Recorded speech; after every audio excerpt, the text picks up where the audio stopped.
Halo, Assalamualaikum warahmatullahi wabarakatuh. Kembali ke channel aku, Dian Azra. Nah, di video kali ini saya akan ngebahas mengenai kasus-kasus kebidanan yang biasanya keluar di soal-soal SKB CPNS dan ujian kompetensi D3 kebidanan. Tetapi sebelum kita ke videonya, jangan lupa klik tombol subscribe dan bunyikan notif loncengnya. Dan untuk informasi juga, bagi teman-teman yang ingin belajar SKB CPNS, teman-teman boleh mengakses link di bawah dari Sahabat CPNS. Di Sahabat CPNS menyediakan berbagai formasi, jadi teman-teman tinggal klik link sesuai dengan formasi teman-teman ya. Oke, langsung saja kita ke soal yang pertama. Seorang perempuan berumur 25 tahun datang ke bidan dalam keadaan infartu mengatakan ingin meneran.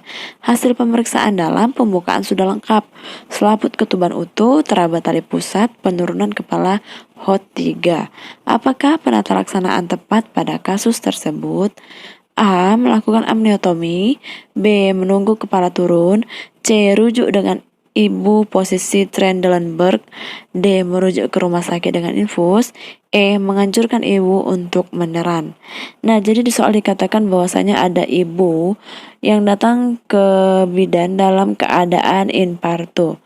Ketika di pemeriksaan dalam, pembukaannya sudah lengkap dan selaput ketuban masih utuh. Teraba tali pusat, penurunan kepala HOT3. Pertanyaannya, apakah penata laksanaan tepat pada kasus tersebut? Jadi kalau kita telaah kasus nomor 1 ini termasuk dalam diagnosa prolapsus tali pusat ya. Jadi itu tali pusatnya terkemuka atau tali pusat mengembung. Kenapa? Karena ketika di VT dianya teraba tali pusat. Nah, untuk penanganan prolapsus tali pusat sendiri, usahakan itu ketubannya belum pecah. Karena kita harus merujuk pasien sesegera mungkin. Nah, kebetulan di soal dikatakan bahwa selaput ketubannya masih utuh, berarti belum pecah ya.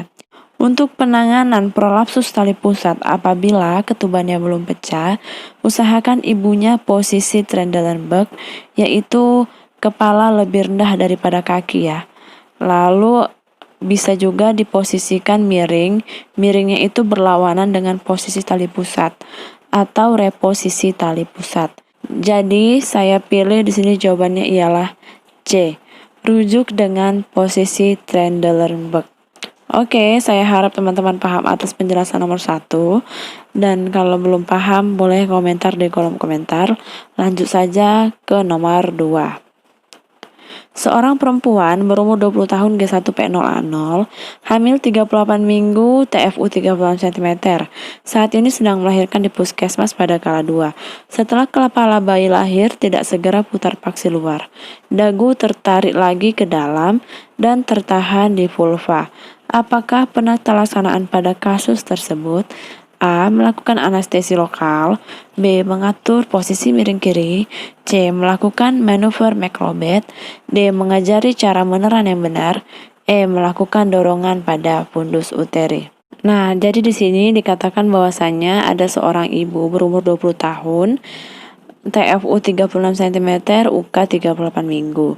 Saat ini sedang melahirkan di puskesmas skala 2. Nah, setelah kepala bayi lahir, tidak segera putar paksi luar. Dagu tertarik lagi ke dalam dan tertahan di vulva. Nah, kira-kira menurut teman-teman diagnosa kalau kasus begitu apa? Ya benar, distosia bahu.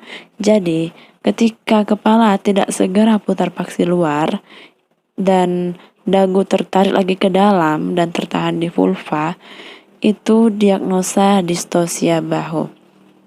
Nah, kalau penanganan dari distosia bahu itu sendiri yang seperti kita ketahui disingkat dengan HELPER. Apa itu HELPER? Jadi HELPER itu suatu singkatan untuk penanganan distosia bahu supaya itu mempermudah teman-teman sekalian untuk mengingat penanganan dari distosia bahu sendiri. HELPER itu hanya itu help, artinya minta pertolongan kepada asisten maupun keluarga pasien. Dan E-nya itu evaluation for episiotomy. Jadi periksa keadaan perineum atau evaluasi kebutuhan untuk episiotomi. Lalu L-nya, lakukan manuver macrobed dengan posisi ibu setengah duduk. Minta ibu untuk menarik kedua lututnya sejauh mungkin ke arah dadanya. Lalu, minta dua asisten atau suami atau anggota keluarganya untuk membantu ibu dalam melakukan manuver macrobed. Lalu, P-nya itu pressure suprapubik. Nah, sementara ibu dalam posisi macrobed, minta asisten atau keluarga menekan area suprapubis dengan telapak tangan agar posisi bahu menjadi abduksi sambil penolong melakukan traksi ke arah bawah. Nah, ketika belum lahir juga, kita lakukan yang E-nya, yaitu enter vagina. Lakukan periksa dalam dengan dua jari kanan tepat di bawah simfisis pubis untuk memeriksa posisi bahu. Jika bahu berada di atas pintu atas panggul, di diameter transversa atau anteroposterior, maka pindahkan bahu ke diameter oblik panggul. Jika penolong kesulitan untuk menemukan bahu yang berada di pintu atas panggul, maka lakukan manuver Wood, yaitu meletakkan dua jari tangan penolong di depan bahu belakang bayi dan tangan yang lain di belakang bahu depan, putar ke arah perut sehingga bahu belakang menjadi bahu depan. Nah, tindakan itu dapat dilakukan putaran 3-4 kali ya, sampai bahu lahir. Nah, untuk R yang terakhir yaitu removal the posterior arm and roll the patient onto hands and knees. Jika belum dapat dilahirkan, maka lakukan manuver melahirkan lengan belakang dengan cara memasukkan tangan penolong ke bahu belakang, susuri lengan atas dan siku. Fleksikan tangan bayi sehingga tangan penolong dapat menemukan lengan bawah bayi. Nah, jadi itu ya. Agak panjang penjelasannya saya jelaskan. Nah, berhubung A melakukan anestesi lokal itu bukan, lalu B juga bukan, C iya, D mengajari cara meneran yang benar itu tidak, melakukan dorongan pada pundus uteri juga tidak. Jadi jawaban yang benar itu ialah C, melakukan manuver macrobed. Oke, langsung saja kita ke soal nomor 3. Seorang bayi perempuan umur 16 bulan dibawa ibunya ke BPM mengatakan anaknya belum bisa berjalan dan belum mampu bicara. Hasil anamnesa, bayi dirawat oleh pengasuh. Karena ibunya bekerja, hasil pemeriksaan antropometri dalam batas normal. Refleks bayi dalam batas normal, apakah tindakan yang tepat pada kasus tersebut? A. Berikan nutrisi. B. Berikan stimulasi. C. Berikan suplemen. D. Lakukan fisioterapi. E. Kaji ulang antropometri. Oke teman-teman, jadi di sini dikatakan bahwasanya ada seorang bayi perempuan umur 16 bulan dibawa ibunya ke BPM mengatakan anaknya belum bisa berjalan dan belum mampu bicara. Hasil anamnesa, bayi dirawat oleh pengasuh. Karena ibunya bekerja, hasil pemeriksaan antropometri dalam batas normal dan refleks baik ya. Nah, apakah tindakan yang tepat pada kasus tersebut? Di sini saya pilih jawabannya B, berikan stimulasi. Oke, langsung saja kita ke soal nomor 4. Seorang bayi perempuan dilahirkan 2 jam yang lalu, secara normal di Polindes. Hasil pemeriksaan ada bercak kebiruan yang lebar pada bokong. Apakah konseling yang diberikan pada kasus tersebut? A. Nutrisi. B. Tanda bahaya. C. Tanda lahir. D. Perawatan kulit. E. Persiapan rujukan. Nah, di soal dikatakan bahwasanya ada seorang bayi perempuan lahir 2 jam yang lalu secara normal di Polindes. Hasil pemeriksaan ada bercak kebiruan yang lebar pada bokong. Apakah konseling yang dapat diberikan pada kasus tersebut? Nah, jadi kalau teman-teman ketemu kasus seperti ini, itu diagnosanya itu ialah bercak mongol ya. Jadi ada beberapa bayi yang lahir biasanya itu terdapat bercak biru yang lebar pada bokong. Nah, itu dinamakan bercak mongol. Nah, ketika kita temui kasus dengan diagnosa seperti itu, tindakan yang kita harus berikan kepada orang tua dari bayi tersebut ialah berikan konseling bahwasanya itu ialah tanda lahir. Jadi kita jawabnya C, tanda lahir.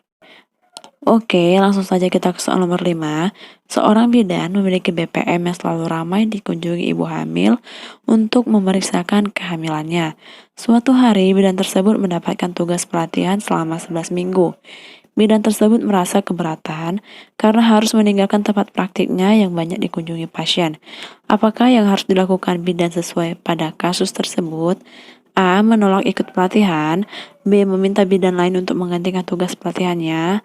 C. Menutup tempat praktik selama menjalankan pelatihan. D. Mendelegasikan kepada asistennya yang bukan bidan untuk melaksanakan pemeriksaan kehamilan. Nah, jadi di soal dikatakan seorang bidan itu mempunyai klinik yang ramai, tetapi suatu hari dia mendapatkan tugas mengikuti pelatihan selama 11 minggu. Nah, tapi bidannya itu merasa keberatan. Apakah yang harus dilakukan bidan sesuai pada kasus tersebut? Jadi soal kali ini tuh hampir sama kayak soal TWK ya, kayak kepribadian kayak gitu ya. Kalau kita memilih menolak ikut pelatihan, itu saya rasa tidak cocok untuk menunjukkan suatu sikap bidan yang ingin selalu ilmunya diupdate. Karena kan sekarang itu banyak evidence based, ilmu-ilmu terbaru, penelitian terbaru yang banyak orang belum tahu gitu kan. Jadi memang harus kita ikut pelatihan kayak gitu. Kalau kita jawab B, meminta bidan lain untuk menggantikan tugas pelatihannya, itu juga tidak menunjukkan sikap bidan ASN yang teladan. Karena ketika kita diberi tugas, nggak mungkin kita kasih lagi tugas tersebut kepada orang lain. Kalau kita memilih C, menutup tempat praktek selama menjalankan pelatihan, saya rasa masih boleh. Dan kalau memilih D, mendelegasikan kepada asistennya yang bukan bidan untuk melaksanakan pemeriksaan kehamilan. Ini sama sekali tidak diperbolehkan, karena di sini dikatakan bukan bidan. Kalau seandainya bidan masih boleh, karena kan bidan kalau melaksanakan tugas harus ada surat izinnya. Jadi nggak mungkin kita memberikan tugas kepada orang yang bukan bidan, sedangkan untuk menangani ibu-ibu hamil. Jadi jawaban yang paling cocok itu ialah C, menutup tempat praktiknya selama menjalankan pelatihan. Oke, langsung saja kita ke soal selanjutnya. Seorang perempuan berumur 30 tahun, akseptor AKBK hari kelima datang ke rumah sakit, mengeluh nyeri pada tempat pemasangan sejak kemarin.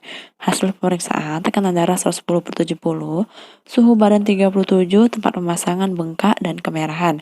Apakah penata laksanaan yang tepat pada kasus tersebut? A. Kompres air dingin. B. Kompres air hangat. C. Kolaborasi dengan dokter. D. Pencabutan kapsul implan. E. Pemberian obat analgesik dan antipiretik. Di soal dikatakan ada seorang akseptor AKBK. Ibu tersebut datang ke rumah sakit mengeluh nyeri pada tempat pemasangan sejak kemarin. Hasil pemeriksaan suhu tubuh normal, tensi 110/70. Lalu tempat pemasangan bengkak dan kemerahan. Apakah penata laksana yang tepat pada kasus tersebut? Saya pilih di sini pemberian obat analgetik dan antipiretik. Karena ada indikasi ya kita memberikan analgetik dan antipiretik. Oke, langsung saja kita ke soal yang terakhir. Seorang perempuan berusia 23 tahun P1A0 melahirkan di rumah jam 4.30 WITA. 5 menit kemudian plasenta lahir spontan. Tiba-tiba terjadi perdarahan banyak. Kontraksi uterus lemah, tekanan darah 80/50. Apakah diagnosis kasus tersebut? A. Shock septik. B. Shock hipovolemik. C. Shock neurogenik. D. Shock kardiogenik. E. Shock anafilaktik. Nah, di sini dikatakan bahwasanya ada seorang ibu baru saja melahirkan jam 4.30 WITA dan 5 menit kemudian plasenta lahir spontan. Tiba-tiba terjadi perdarahan banyak, kontraksi uterus lemah, dan tensinya 80/50. Nah, kalau begini itu pasti shock ya. Nah, macam-macam shock itu ada banyak. Seperti di option itu shock septic, yaitu shock karena terjadinya infeksi, jadi terjadi shock. Kalau shock hipovolemik biasanya disebabkan oleh hilangnya cairan atau darah dalam jumlah banyak, misalnya akibat diare, pendarahan, atau kecelakaan, atau muntah darah. Itu biasanya bisa terjadi shock hipovolemik. Nah, kalau C, shock neurogenik itu biasanya disebabkan oleh cedera saraf. Biasanya cedera saraf tulang belakang akibat kecelakaan atau cedera saat beraktivitas. Nah, kalau D, shock kardiogenik itu disebabkan oleh gangguan pada jantung. Seperti orang-orang bilang itu serangan jantung atau gagal jantung. Nah, kalau E sendiri itu shock anafilaktik. Itu disebabkan oleh alergi akibat gigitan serangga atau bisa jadi karena penggunaan obat-obatan atau makanan maupun minuman. Nah, karena berhubung di soal ini dikatakan terjadinya itu pendarahan banyak, lalu kontraksi uterus lemah, dan tensi itu tiba-tiba menurun drastis. Berarti jawabannya itu ialah B, shock hypovolemic. Oke teman-teman, cukup sampai di sini dulu video kita kali ini. Semoga apa yang telah saya sampaikan dapat bermanfaat bagi teman-teman semua. Dan jangan lupa klik like video ini kalau teman-teman suka video ini. Dan share video ini ke seluruh teman-teman kamu supaya kita sama-sama belajar dalam menghadapi SKB CPNS. Dan jangan lupa klik tombol like dan subscribe dan bunyikan notif loncengnya. Terima kasih sudah menonton. Bye-bye.